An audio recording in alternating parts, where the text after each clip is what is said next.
bear with me through this. It's not going to be easy, but I have my notes, so that's what I'm going to go off of. You know, Dave talked about yesterday that this last year was a really tough year for this ski club. We lost 5 people. We lost Suzanne Schaefer back in April, which was very unexpected. I think she skied with us only just a couple months before that. And then, of course, Jerry, another unexpected loss, was in July this last year. And then Joe, we lost in October. Randy Zittel, we lost in end of October, and then Larry Fettel, we lost just a couple days after that, first part of November. All 5 of these folks were extremely passionate PSC members. They'll all be obviously missed. So, but today we're here to say goodbye to 2 of those 5 folks. Those 2, as I mentioned last night, were planning to be on this trip this week, and the way they are, so it's kind of nice. First, I'd like to talk about each one of these gentlemen individually. What I'd like to do, I'm going to just share a little bit of what they meant to me, and then I would ask that as we go through each one of them, if you guys have anything to say, that you share some thoughts. As most of you know, we lost Jerry very suddenly to a stroke back in late June. We lost him then completely in early July. For me, that was an extremely difficult time. We saw Jerry a couple times when he was in the hospital. That was really tough. Julie and I started skiing with Jerry the first day of the first trip we ever took with the Pentagon Ski Club. That was back in Dallas in 2001. Since that time, every year we skied with Jerry, and every year we always made plans. We'd get together around the time of the meeting. We'd usually go out to dinner. We'd have a bunch of wine. We'd talk about where we were going to go. We'd argue a little bit about it. Troubled with trying to make a decision, but ultimately we did come up with a decision, and we always found a great place to go, and shared that with many of you, if not all of you, during those years.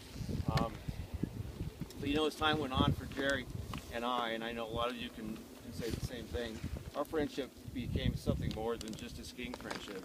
It wasn't uncommon for Julie, Ann, Marie, Jerry, and I to go into D.C., stay at the Capitol Hill, go make a mess of that part of D.C. on a Saturday night.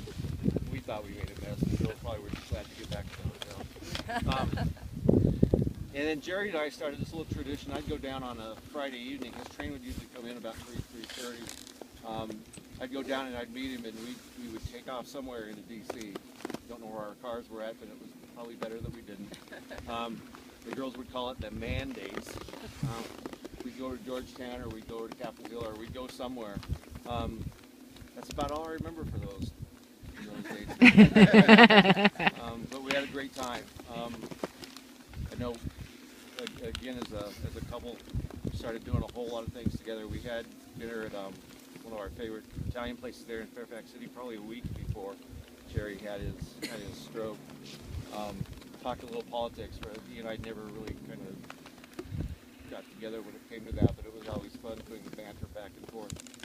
You know, I talked a little bit in that Liftline article that I wrote that Jerry had one trait that I really, really admired, and that if you ever met him, you knew automatically that you were a good friend of his. That's just the way he approached people. With the exception of some politicians and the guy that stole his gloves about 10 years ago, there was nobody that he didn't really, really like. And part of that, I think, had to do with his passion for living, and I know all of you experienced that if we can all learn something from his passing, it's that you just don't take any day for granted, and Jerry didn't. I mean, he enjoyed every single day of his life. He certainly loved his friends, he loved his family, he loved his dogs, and he just loved everything about life. And that was, again, for me at least, that was a great life lesson, and it's really good to be missed. So I'd like to open it up to anybody if you have anything to say. My last fondest memory of Jerry was in Solden, and he came back with a tray of about 10 blue vines for everybody. Just Jerry being Jerry, generous and beautiful. I went through trying to find photos of Jerry. The hardest thing was to find one of him without a smile on his face. I think the only time he didn't smile was when he was asleep. You know, he smiled then. So my first trip to Ski Club, I meet up with Todd and Jerry, the boys. I go skiing with the boys. We went all over the place. So, but I think my most quotable quote or reminds of Jerry is, you know, okay, get the waitress or the server up and say, okay, gotta tell me what's your favorite place in town? What's the best place in town? And he's always looking for that. In follow-up to that, Jerry had a joy, as you mentioned, a joy of life. He's a far better skier than I am, but every once in a while he'd take pity on this old man, and we'd ski together, and he'd laugh because I was struggling, and we'd laugh together, and we would share some wine and some stories that bring really warmth to my heart, and I'm going to miss the guy. He was a good friend, and you knew that he was a genuine friend. You always knew with Jerry, skiing was fun, but lunch was even more. After he finished that bottle of wine. Après-ski. Then there was dinner. I got to, with last trip of mine to New York, I was on the Excella coming home, and Jerry was the engineer. We didn't know that until we got into D.C., and I was walking out the platform, and I heard this behind me, hey, hey, hey! I knew immediately Jerry had been our engineer on that train. So that was a special memory, too. Jerry's delight in wine is legendary. I don't think there's anybody. So after the ashes are scattered, I have a little bit of wine, and we'll put some in the air so his soul will always have fine wine, a little on the snow, so when his soul skis, he will be in fine wine. We'll do that after you do the ashes. Well, Jerry took my little grandson, a Boy Scout, on his train and told him every Should tell you morning. on that corner's too bright, I can't tell. And took him through the whole train, and we were planning to take the trip with him. And that we never got around to do. Okay, I don't know how many other people besides Todd have had the pleasure of being Jerry's roommate, but Oh, yes. when you're Jerry's roommate, he will lead you on several après-ski adventures, and I know I enjoyed Jerry's company and quite a few evenings, and Jerry always would, in his adventures, find the right people to guide us to the right places wherever we were going. So one thing always tended to lead with another, and he always seemed to be in the best of moods, and no matter what the condition of indulgence.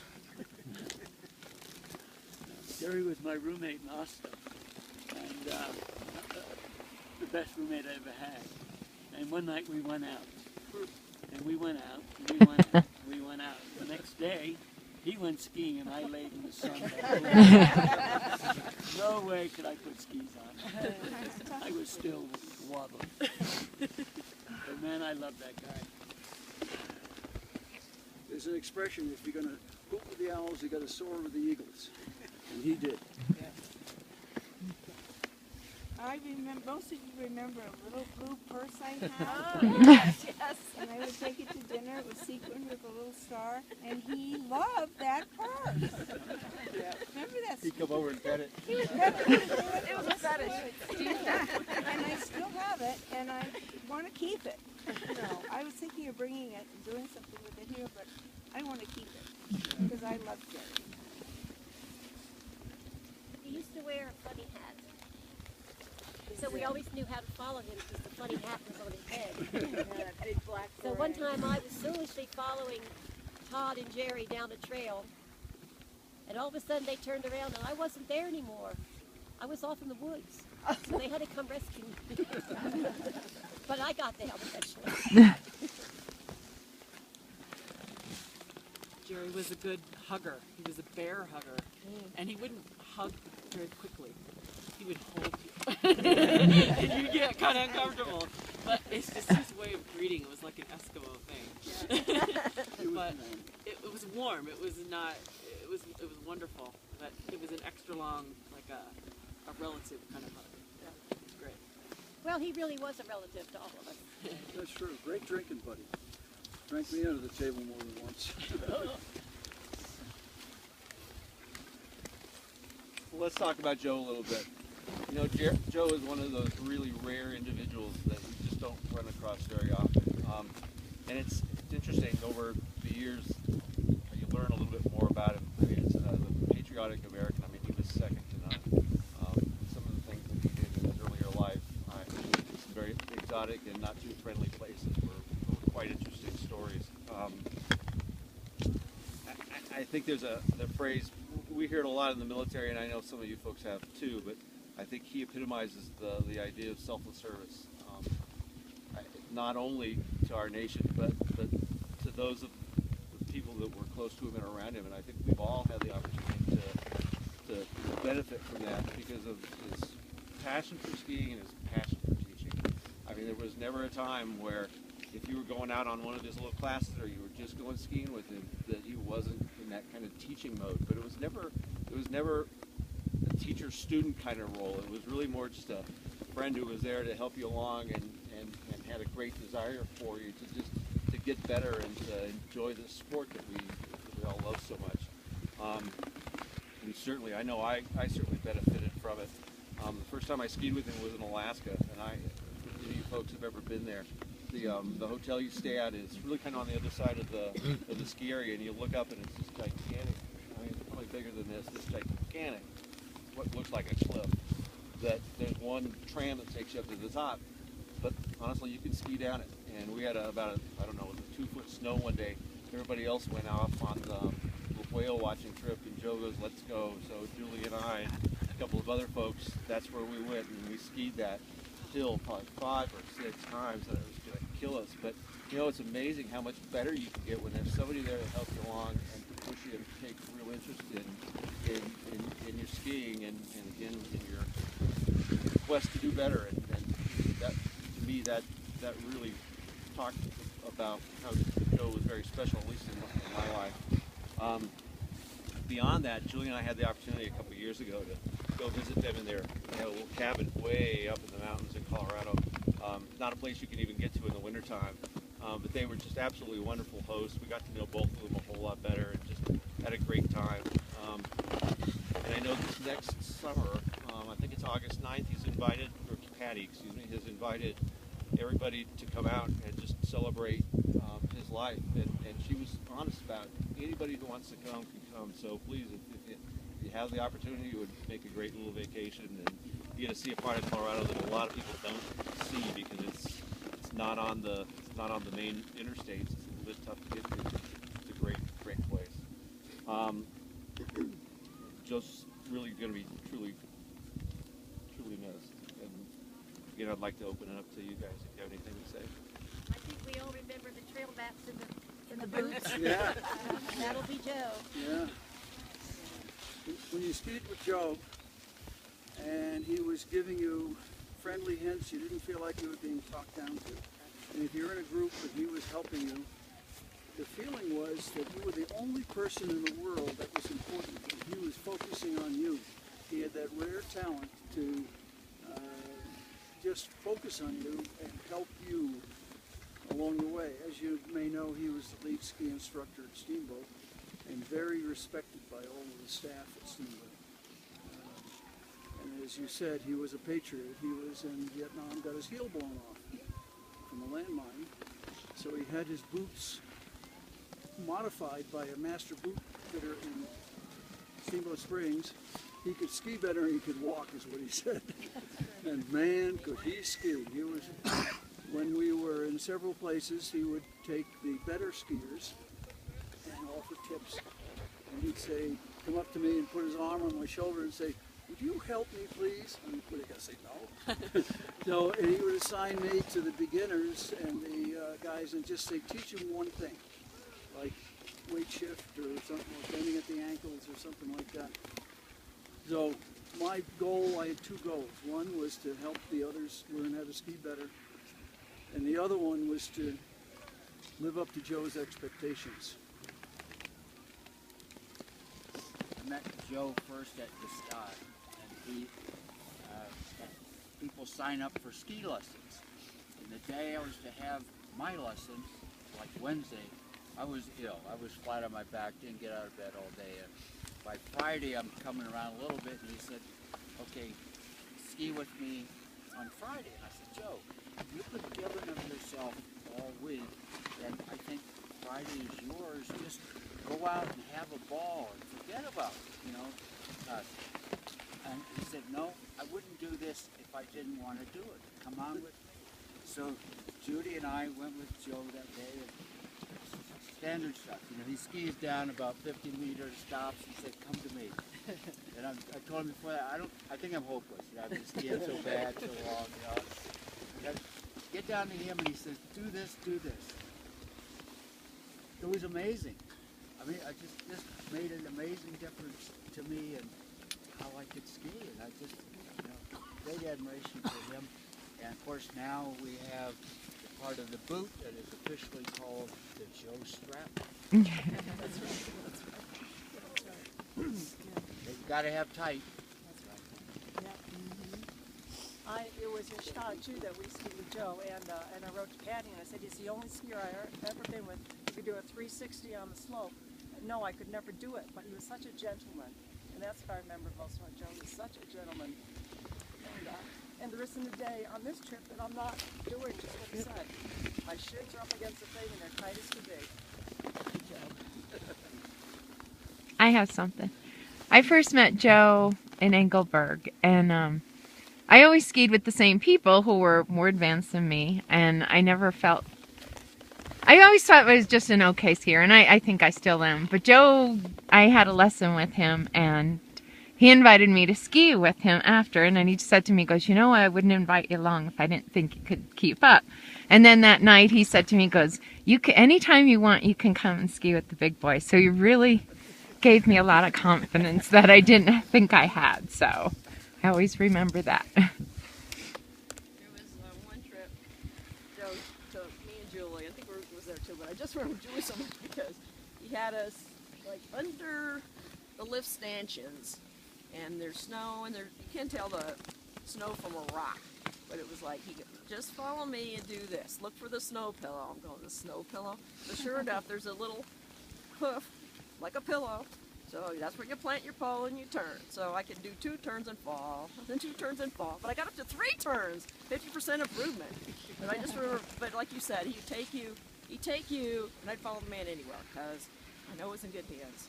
And we even had that Italian connection. The other thing was that I couldn't believe when he took his little aerator, of all places, to Italy. One place they know about wine. I was like, oh, I can't believe you're doing this. But it was so comical with the wait staff. They're like, look at him like, what is this? And he says, wait, little wine. I'll try it. Okay, now we'll put it in the aerator. Now try it. Oh, it's so different. But it was a riot.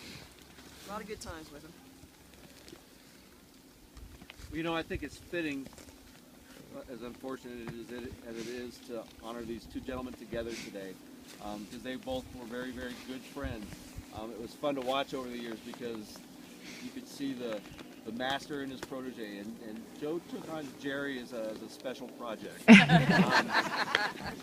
But it was amazing to watch because we had skied with Jerry for probably, I know you much longer, but we probably had skied with him for probably 4 or 5 years before we started skiing with Joe as a practice, and to watch Jerry improve exponentially over the years was really, really amazing. I know when we skied last year over in Solden and then in Camp, I mean, Jerry was going down stuff that I know even 4 years before he would say, oh, no, I'll go somewhere else. But he was out there just doing it. And I know that really was because of that relationship that he had with Joe. And I know most of you have experienced that as well. But again, I think it's fitting that we spread their ashes together today because I think they would really like it that way. And with that, unless anyone has anything else to say, I'd like to ask Pat and Todd to do the honor.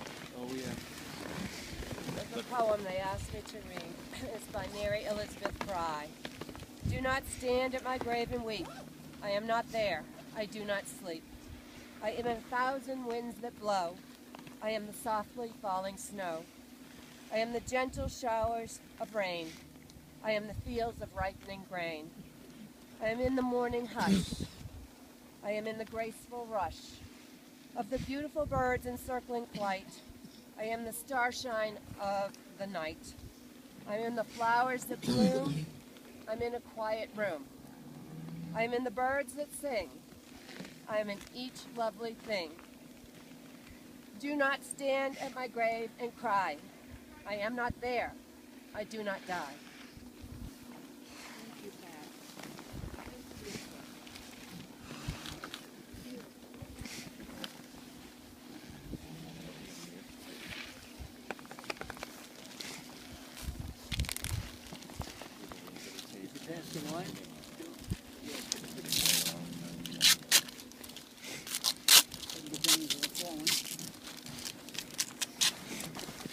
My suggestion would be if you go on the pure snow because you wouldn't slightly on the back.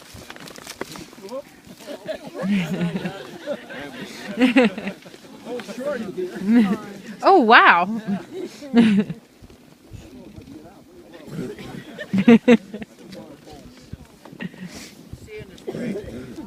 Yeah.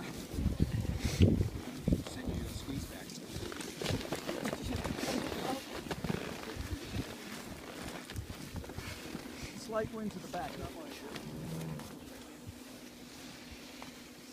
May their souls be free.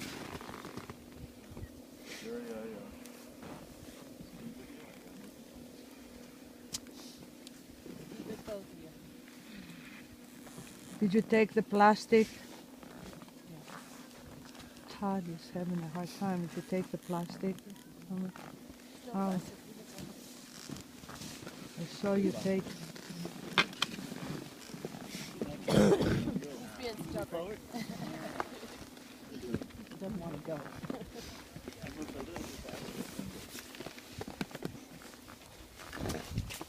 Turn it on. I'll turn it on for you. Thank you. I don't dare go out there. I'll fall in.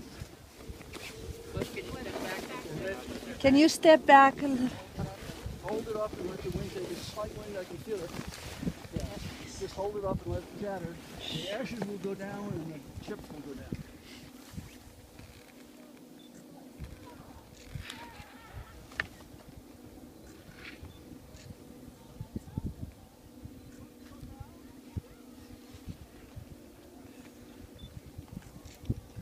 You can see the slight ashes going into the wind, and that's their souls going forever. Bye, Jerry. Bye, Joe. A little bit more. Well done.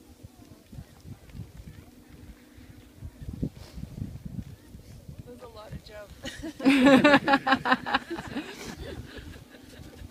And now our two friends are with Ann, for we did that for her too. Okay.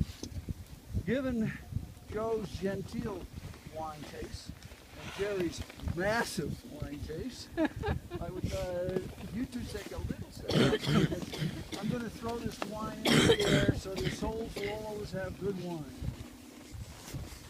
Sante. Cheers. Cheers. Cheers.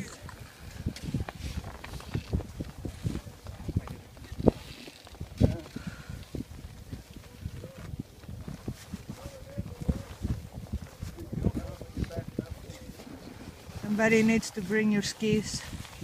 Yeah, you need. Why don't you stay there and have Yeah, just stay right there, Doug. See you next spring, folks. bring his skis so he can fly. Thanks.